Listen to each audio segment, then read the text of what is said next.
Eu quero saudar a igreja com a paz do nosso Senhor Jesus Cristo. Amém. E hoje tentar chegar ao final da viagem pelo Salmo número 23, o qual nós começamos há algum tempo atrás, e ver onde é que nós chegamos no dia de hoje. O título da mensagem de hoje é Passando da Morte para a Vida.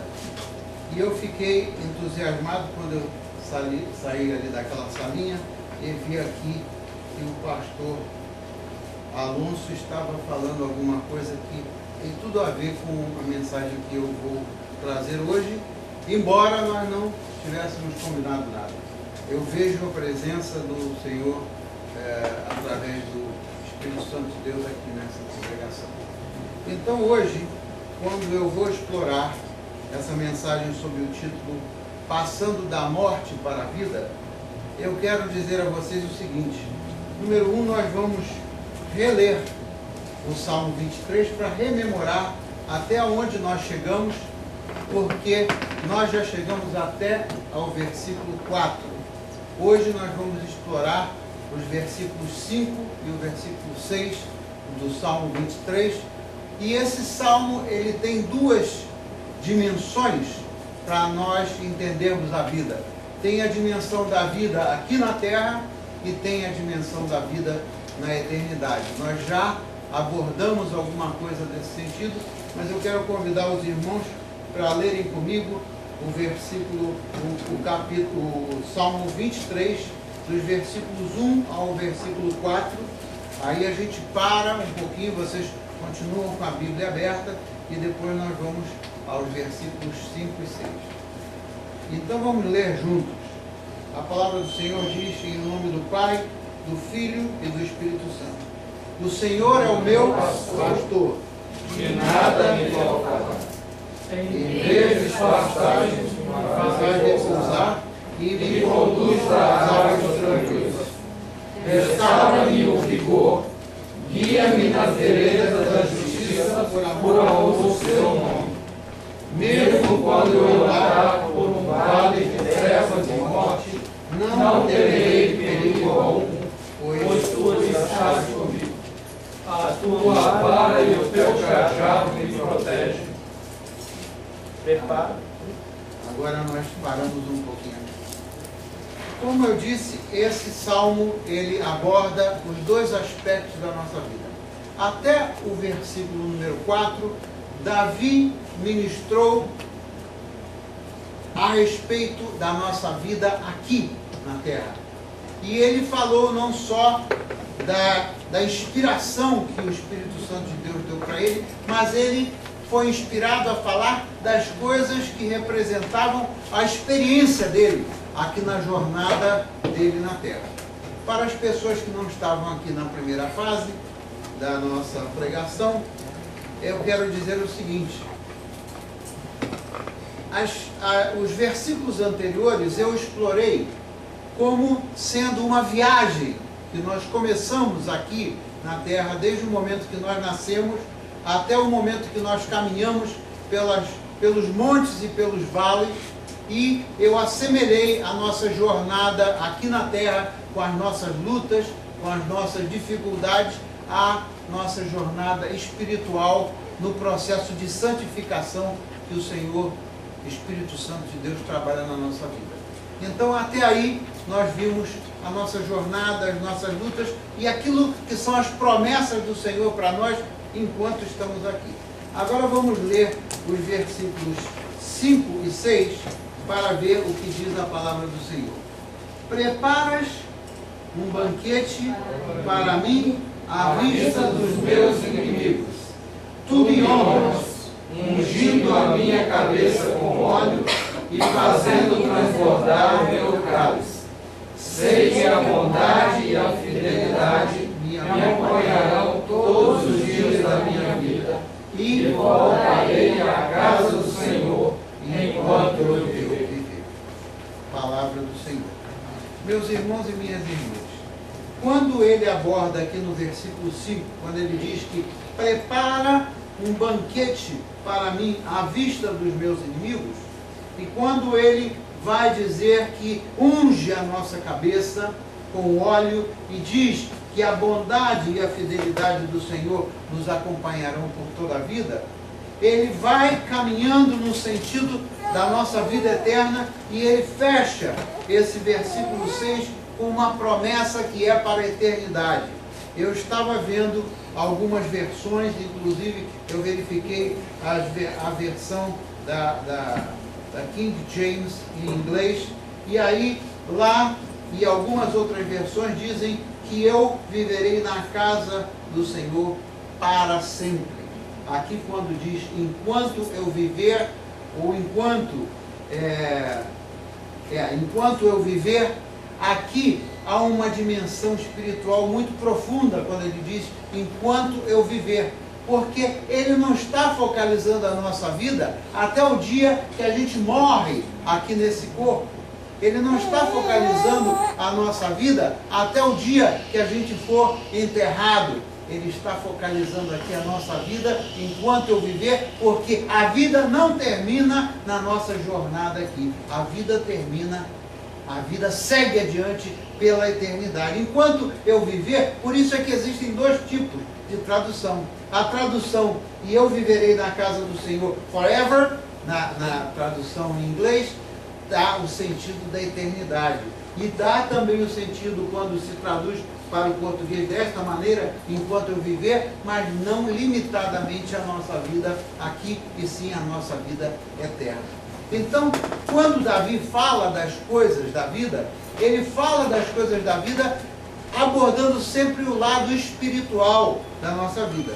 Então, quando eu falei de uma viagem, quando nós começamos como criancinhas, e nós viajamos por aquelas estradas onde tem montanhas e vales, e mesmo quando a gente passa pelos vales, a palavra diz que eu não temerei, porque a vara e o cajado do Senhor estão conosco, estão nos conduzindo, né? Ele vai mais adiante, e quando ele vai mais adiante, ele diz assim: preparas um banquete para mim à vista dos meus inimigos.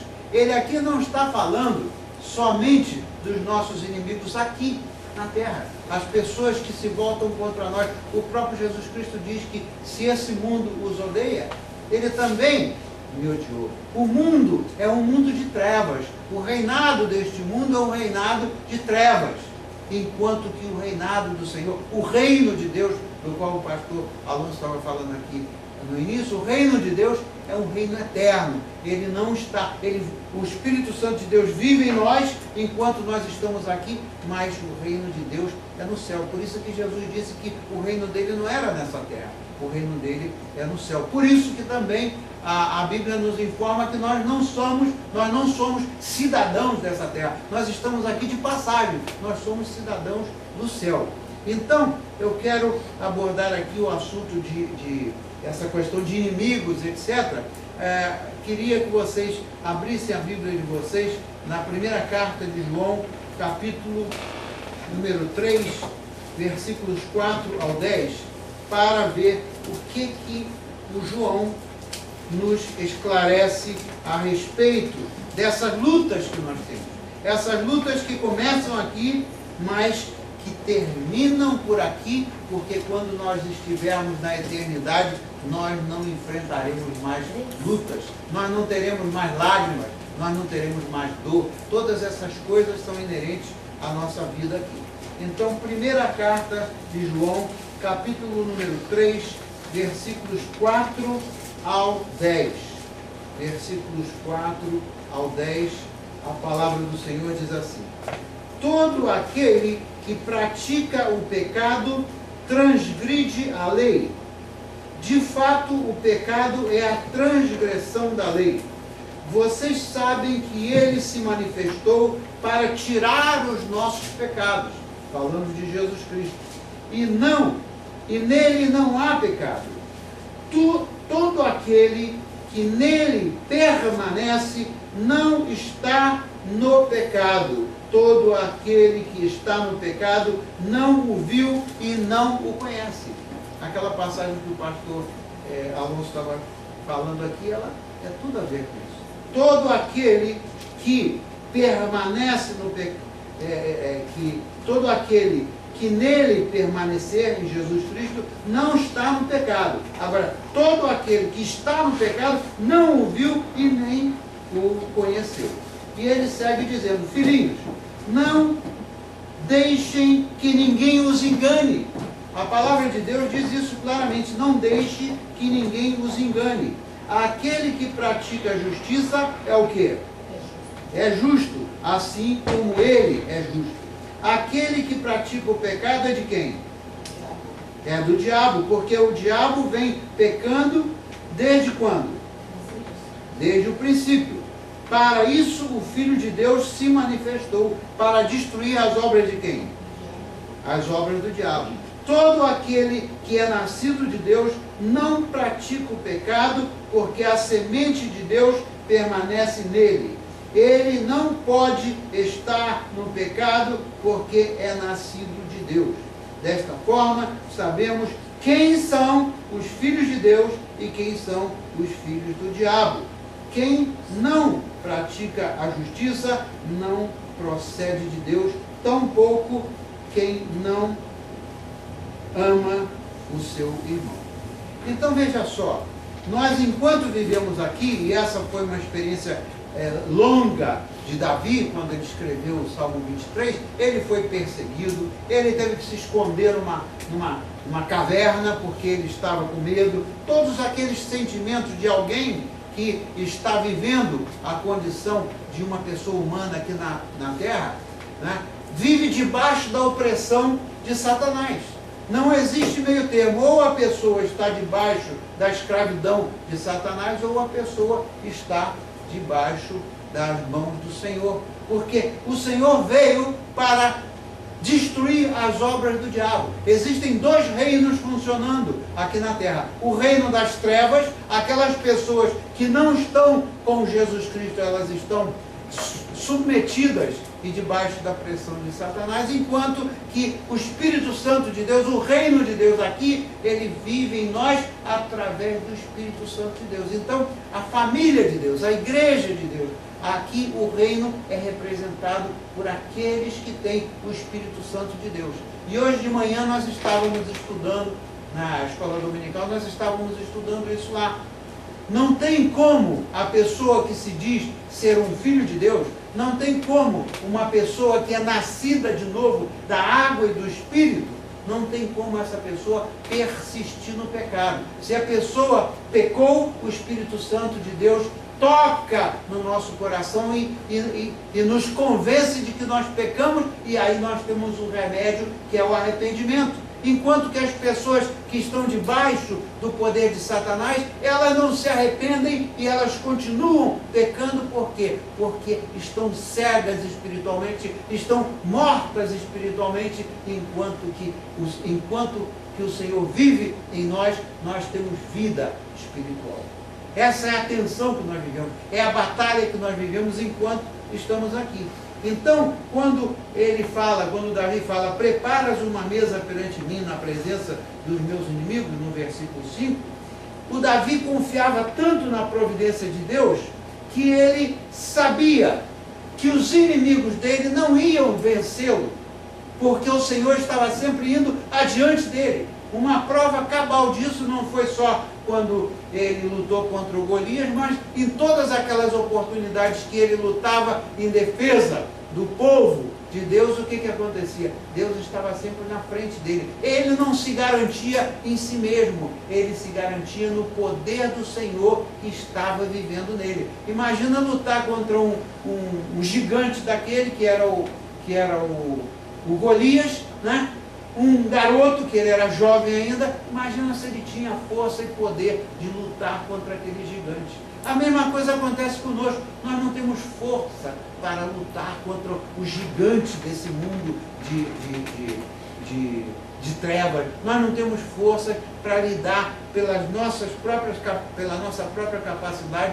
Nós não temos como enfrentar isso. Por isso é que nós contamos com o Senhor, porque Ele nos garante o quê? Que vai colocar uma mesa perante uma mesa para nós perante os nossos inimigos. Quem são os nossos inimigos? Quem são os nossos inimigos? Eventualmente, a gente pode ter inimigos que houve uma desavença qualquer entre nós e alguém, e essa pessoa se tornou um inimigo da gente, não é? Não acontece às vezes da gente ter lutas com alguém que se tornou um inimigo nosso porque houve algum tipo de conflito, mas ele não está limitando isso aqui a dizer que o Senhor vai botar uma mesa, um banquete para nós na frente dos nossos inimigos, tratando só daqueles inimigos eventuais. Ele está falando de algo mais profundo. Ele está falando dos inimigos que são as potestades do mal que reinam nesse mundo. Então nós temos que ter consciência disso, porque embora nós sejamos protegidos pelo Espírito Santo de Deus, embora nós tenhamos o Espírito Santo de Deus vivendo em nós, nós precisamos de estar conscientes que a gente vai estar sempre debaixo de uma pressão, mas essa pressão, esse poder satânico não tem nenhum direito sobre a nossa vida se nós mantivermos perseverantes na palavra e na oração e seguindo aqui as prescrições do Davi, né? Então, quando a palavra de Deus diz: quem vai nos separar do poder de Deus? Quem vai nos separar? Quem é capaz de nos separar do poder de Deus? Então, ele alinha uma porção de coisas. Dentre as coisas que ele alinha na palavra, ele diz o seguinte: espíritos, demônios, eles não são capazes de nos separar do amor de Deus. Existe uma segurança na nossa salvação quando nós estamos em Cristo. Existe uma segurança na nossa salvação que a gente pode ser tentado de todo lado, levar como é que diz aquele negócio que... Flecha de todo lado, mas as flechas não nos atingirão. Por quê? Até o Salmo diz. O que o Salmo diz? 1000 cairão à minha esquerda e 10.000 à minha direita, mas eu não cairei. Por quê? Porque essa é a garantia que o Senhor nos dá. A perspectiva de Davi aqui é uma perspectiva profética, quando ele diz que vai nos colocar numa mesa na presença dos nossos inimigos. Sabe do que ele está tratando aqui, em última análise? Ele está tratando do julgamento final. No dia do julgamento final, o que vai acontecer? Aqueles que estão em Cristo não serão condenados, porque eles já estão justificados pelo sangue do Cordeiro.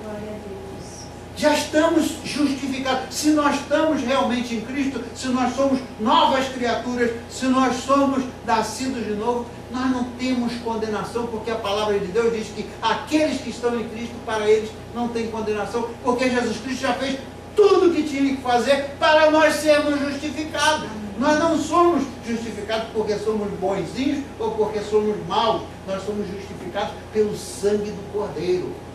O sangue do Cordeiro é que nos justifica de todas as nossas transgressões. Então, quando ele fala aqui do dia do juízo, né, terão aqueles que estão já com a vida eterna garantida porque estão em Cristo, e tem aqueles outros que vão ter o outro destino eterno. O pastor estava falando aqui do céu e do inferno. Isso aí é uma realidade, e tem muita gente que não acredita nisso, mas essa é a realidade. Essa é a realidade. A realidade é que ou nós garantimos a nossa vida eterna no Senhor enquanto estamos aqui, ou então nós temos um outro destino eterno, que vai ser a separação definitiva, a nossa separação definitiva de Deus, né? Queimando no lago de fogo, no lago de fogo do inferno, que é reservado para quem? Segundo o que ele leu. Para o diabo e seus anjos. Imagina! E se nós cremos naquilo que está escrito no credo dos apóstolos, nós dizemos o quê? Quando recitamos o credo dos apóstolos? Cremos na ressurreição de quê? Na ressurreição dos mortos. Né? A ressurreição dos mortos. A ressurreição dos mortos nada mais é, na ressurreição dos mortos nada mais é do que aquilo que aconteceu com Jesus Cristo. Jesus Cristo foi enterrado, foi crucificado, foi morto, e ele foi enterrado, mas ele não ficou no túmulo. No terceiro dia ele ressuscitou, e em Tessalonicenses o apóstolo Paulo explica que quando o Senhor voltar, né, aqueles que que morreram em Cristo vão ser os primeiros a ressuscitar, e aqueles que estiverem vivos no dia em que o Senhor voltar, nós vamos encontrar com o Senhor nos ares para irmos para aquele dia, o dia do julgamento final, e esse será o banquete, porque a Bíblia fala das bodas do Cordeiro. O que é as bodas do Cordeiro? É a grande celebração da igreja quando nós estivermos lá com o Senhor, e aqueles nossos inimigos nesse dia não vão ter chance, vão ficar olhando lá no dia do juízo final, vão ficar olhando, mas não terão mais chance de se redimirem. Isso é uma coisa muito séria para a gente pensar, e é nisso que eu creio que o Espírito Santo está aqui. Por quê? Porque nós não combinamos nada, e aquilo que o pastor estava introduzindo tem tudo a ver com aquilo que eu preparei na mensagem de hoje. Nós não estamos aqui brincando, nós não estamos aqui fazendo, nós estamos aqui ensaiando para a nossa vida eterna, para a gente um dia, quando a gente estiver lá naquela mesa do grande banquete do Cordeiro, os inimigos. Quem são os nossos inimigos? Todos aqueles que estão contra o Senhor, todos aqueles que não foram salvos, todas aquelas pessoas, eles vão estar lá ressuscitados também para depois tomarem o destino eterno. Então, isso é uma coisa que a gente tem que ser esperto do ponto de vista espiritual. Então, eu queria abordar um outro aspecto aqui, quando o Davi fala desses dois últimos versículos, ele fala uma coisa muito interessante que ele diz aqui. Ele diz: preparas um banquete para mim à vista dos meus inimigos, e tu me honras ungindo a minha cabeça com óleo e fazendo transbordar o meu cálice. Ungir a nossa cabeça com óleo é algo que acontecia na época do Antigo Testamento, que o óleo que se derramava e que foi derramado sobre Arão, aquele óleo significa a unção do Espírito Santo de Deus. E quando a gente tem a unção do Espírito Santo de Deus, a gente tem alegria no coração decorrente da salvação. Essa alegria que a gente sente de falar com as outras pessoas. Quando eu cheguei, fomos ali no cafezinho, o pastor estava falando, né, do assunto da gente falar com as outras pessoas, comunicar. Se a gente está salvo, a gente tem uma alegria dentro de nós que a gente não consegue reter dentro de nós os benefícios da salvação. A gente tem que compartilhar. Se a gente não está compartilhando com as pessoas que passam pelo nosso caminho, onde é que está a nossa alegria? Né? O poder do Senhor, ele explode dentro do nosso coração, que a gente não tem como conter. Então, dá a impressão que as pessoas que estão falando do Senhor aí na rua, quando encontram alguém, tem muita gente que critica e diz: esse cara é louco, ele é fanático. Ele só fala das coisas de Deus. Ele não é fanático, ele tem alegria no coração, porque a salvação leva ele a ser ungido pelo Espírito Santo de Deus. Essa é a realidade da salvação enquanto a gente está aqui. Mas ele não para por aí. Aí ele vai e diz o seguinte: ele diz: sei que a bondade e a fidelidade, o que está escrito lá? Me acompanharão todos os dias da minha vida. Bondade e fidelidade, duas palavras-chave que fazem parte do nosso testemunho em relação às coisas de Deus. O testemunho da nossa vida tem que ser demonstrado com bondade não para alcançar a salvação, mas como um testemunho da nossa fé, do que fala o Tiago, né? Mas também fidelidade ao Senhor, para que a gente não seja enganado e para que a gente não engane ou leve outras pessoas a se enredarem por enganos, porque nos últimos dias está escrito na Bíblia, muitas pessoas aparecerão se dizendo que é o Cristo. Essas coisas a gente já está vendo acontecer por aí. Essa passagem que o pastor deu aí, ele diz o seguinte: filhinhos, não se deixem enganar. Não se deixem enganar, por quê? Porque a gente tem que estar com a nossa perspectiva voltada para a vida eterna, com a nossa perspectiva voltada para o nosso crescimento espiritual, para a nossa jornada em direção à eternidade. E aí é que é importante. Dentro desse testemunho de vida, tem duas coisas que a gente precisa de se dar conta. Uma delas, quando a gente é ofendido, ou quando a gente é criticado, ou quando alguém faz alguma coisa que nos magoa e que nos aborrece, como a gente já tratou disso aqui antes, eu não vou repetir, nós temos que ter presente o seguinte: quem é o nosso juiz? Quem é o nosso juiz? Quem é que vai estar lá naquele dia? Quem é que é o nosso juiz? Nosso juiz não somos nós mesmos para revidarmos. Nós não temos que revidar. O que Jesus Cristo fez? Ele revidou alguma coisa quando o humilharam, quando o maltrataram? Ele não agiu dessa maneira. Então vamos dar uma olhadinha o que diz em Romanos 12, 17 a 19, para a gente deixar isso também claro na nossa mente. A carta aos Romanos, versículo 12, né?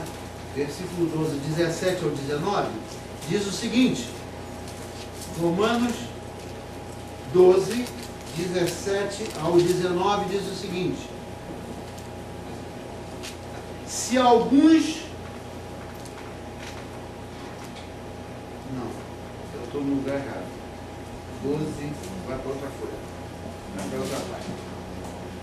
12, 17 ao 19. Que diz assim, que diz aqui: não retribuam a ninguém o quê? Mal por mal. Procurem fazer o que é o quê? Correto aos olhos de todos. Façam todo o possível para o quê? Em paz com os outros, né? Viver em paz com todos. Amados, nunca procurem o quê? Vingar-se, mas deixem com Deus a ira, pois está escrito: minha é o quê?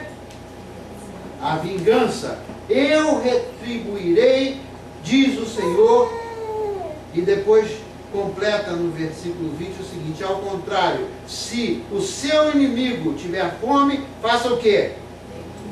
Dê-lhe de comer. Se tiver sede, dele de beber. Fazendo isto, você fará o quê? Amontoará brasas vivas sobre a cabeça deles. Esse é o nosso testemunho com pessoas que caminham fortalecidos e segundo o poder do Espírito Santo de Deus. Isso aí é o que se completa daquilo que o Davi falou. Então, diz também que o meu cálice transborda. Transborda com o quê? Com a unção do Espírito Santo de Deus. Nos leva a ter abundância de alegria. Isso é o sentido quando ele diz que o meu cálice transborda. Agora, quando nós vamos chegando ao final, né? Quando ele chega ao final aqui e diz que viverei na casa do Senhor por todos os dias, ou enquanto eu viver, ou por todo sempre, nós temos alguma coisa importante que Jesus Cristo falou para nós e que vai junto com essa perspectiva de vida eterna. Vivendo a vida eterna já aqui, vivendo o testemunho de vida eterna já aqui, se nós buscarmos o que Jesus Cristo falou. O que Jesus Cristo falou? Ele disse assim em Marcos capítulo 11, versículos 25 e 26. Evangelho de Marcos, capítulo 11, 25 e 26, o Senhor disse o seguinte: quando estiverdes orando, o que ele diz? Marcos 11, 25 e 26. Quando estiverdes orando, perdoai. Se tendes alguma coisa contra alguém, para que também vosso Pai que está no céu vos perdoe as vossas ofensas. Perdoai, se tendes alguma coisa contra alguém, para que também o vosso Pai que está no céu vos perdoe as vossas ofensas. Mas se vós não perdoardes, olha aqui a matemática de Deus, a equação. Mas se vós não perdoardes, também vosso Pai que está no céu fará o quê? Não vos perdoará as vossas ofensas. Então esse é o testemunho daquele que tem o Espírito Santo vivendo dentro de nós. Não revidar, perdoar. O Senhor veio aqui para nos perdoar, mas a própria oração do Pai Nosso nos ensina o quê? Nós pedimos a Ele o quê quando nós oramos a oração do Pai Nosso? Senhor, perdoa os nossos pecados como o quê? Assim como nós perdoamos aqueles que nos ofenderam. Então, Esse é o perfil de vida eterna. Juntando a experiência de Davi, juntando o que Davi fala com aquelas coisas que vêm do Novo Testamento. Então, para terminar, qual é a meta da nossa vida? Qual é a meta da nossa vida? A meta da nossa vida é o que ele diz no versículo 6. Habitarei na casa do Senhor para sempre. Habitarei na casa do Senhor para sempre. Bota até no seu carro, bota na sua geladeira um escritozinho, um negócio lá, para ficar lembrando todo dia daquilo. Toda vez que você tiver alguém buzinando atrás de você e te atormentando, você sempre se lembrar: viverei na casa do Senhor para sempre. Aqui é uma passagem. Nós não estamos aqui para sempre. Então, o testemunho de vida que nós damos é o que vale, né? Para que outras pessoas, por meio de nós, venham a conhecer o Senhor. Então, essa é uma coisa que também é importante a gente pensar no nosso testemunho de vida como aqueles que estão salvos, aqueles que estão beneficiados e já vivendo a vida eterna a partir daqui. Aí eu faço a última pergunta para vocês. Vocês creem, de fato, vocês creem nisso? Amém. Vocês creem nisso? Amém. Será que algum de nós aqui tem alguma dúvida sobre tudo isso que a gente abordou quando a gente estudou o Salmo 23? Será que a gente tem dúvida de que o nosso caminho está em direção à vida eterna? Será que a gente está seguro, de fato seguro da nossa salvação no Senhor, que não tem outro caminho? Ele é o caminho, a verdade e a vida. Será que nós de fato cremos nisso? Será que em algum momento da nossa vida a gente tem dúvidas a respeito da salvação? Eu tenho falado com pessoas que às vezes dizem para mim: pastor, eu tenho dúvida se eu estou salvo ou se eu estou salvo. A gente precisa de se agarrar nas promessas do Senhor, porque é orando e a gente lendo a palavra do Senhor que a gente recebe esse combustível dia após dia. Isso não é um negócio que a gente foi salvo hoje e está tudo resolvido, porque o momento em que a gente é salvo, o momento em que a gente chega na cruz, é o início da nossa jornada de santificação. A nossa vida, a nossa jornada de santificação pelo poder do Espírito de Deus tem altos e baixos. A carta aos Romanos esclarece muito bem isso. Então, o que acontece é que a gente tem que estar preparado para essas coisas que vão acontecer, porque elas acontecem e acontecerão e a gente não pode deixar de perseverar. Então, quando João diz, né, lá em João 5:24, quando o Senhor disse: em verdade eu vos digo, quem ouve a minha palavra e crê naquele que me enviou, tem o quê? Tem a vida eterna. Não entra em juízo, mas passou de quê? Da morte para a vida. Glória a Deus. Quem ouve a minha palavra, a palavra do Senhor tem poder, mas ouve e crê, essa pessoa, ela não entrará em juízo para ser condenado. Vai entrar em juízo, mas não, já está justificado, não tem mais o que se preocupar. Passou da morte para a vida. Por isso é que eu coloquei o título dessa mensagem de hoje: passando da morte para a vida. Então, você hoje vai ter uma oportunidade mais na sua vida. Eu não quero encerrar essa série do Salmo 23 em branco. Eu não quero deixar passar em branco, porque a gente pode ser que hoje a gente queira reafirmar o nosso pacto com o Senhor, mas pode ser também que alguém aqui não tenha ainda feito aquele pacto com o Senhor. E a palavra de Deus em Romanos diz, Romanos 10, 8 ao 11, a justiça que é pela fé diz assim: não digas em teu coração quem subirá ao céu ou quem descerá ao inferno. Isso não é problema nosso, isso é um problema de cada um com Deus. E ele vai adiante, o apóstolo Paulo, dizendo: mas o que diz? A palavra está junto de ti. Nós acabamos de ouvir a palavra, o evangelho de poder. A palavra está junto de ti, na tua boca e no teu coração. Esta é a palavra da fé que pregamos, a saber, o que é? Com a tua boca se com tua boca confessares ao Senhor Jesus e em teu coração creres que Deus o ressuscitou dentre os mortos, serás salvo. Eu vou repetir. Se com a tua boca confessares ao Senhor Jesus e em teu coração creres que Deus o ressuscitou dentre os mortos, o que acontecerá? Serás salvo. Visto que com o coração se crê para a justiça e com a boca se faz confissão para quê? Para a salvação. Então, antes que a gente comece, eu gostaria até de que tivesse um cântico que a gente pudesse orar, e quando as pessoas quiserem passar adiante para a gente orar, né, a gente ou aceitar o Senhor Jesus pela primeira vez, que não teve esse privilégio ainda, não precisa de fazer confissão pública aqui, basta vir adiante e que eu vou orar por vocês.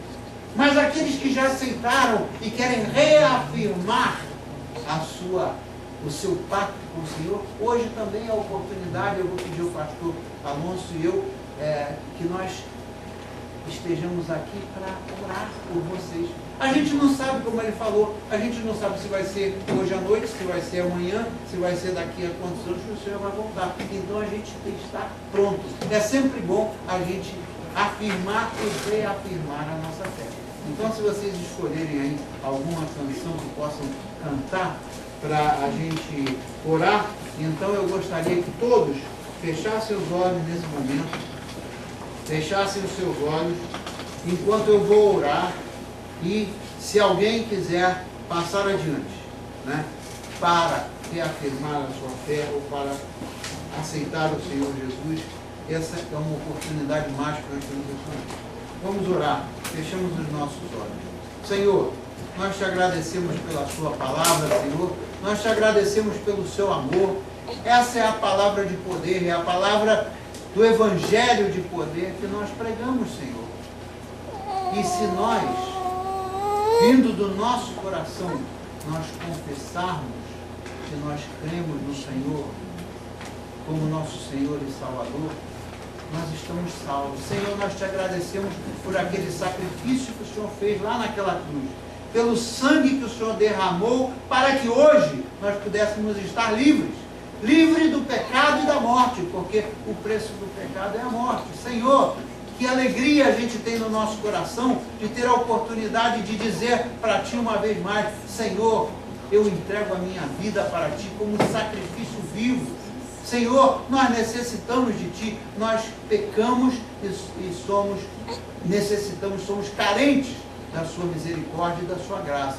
Senhor, que o Seu Santo Espírito nos permita hoje, uma vez mais, confessar a Ti como nosso Senhor. Senhor, que cada uma das pessoas que vão reafirmar a sua fé essa noite aqui, que a gente saia daqui sem medo, porque a Sua palavra diz que onde há amor, não há medo, e o Senhor é amor, e nada existe fora desse amor. Senhor, nós te agradecemos uma vez mais pela vida de cada uma dessas pessoas dessa igreja. Nós te agradecemos porque sabemos que nós só temos esperança e só temos oportunidade de vida eterna por meio de Ti, Senhor Jesus.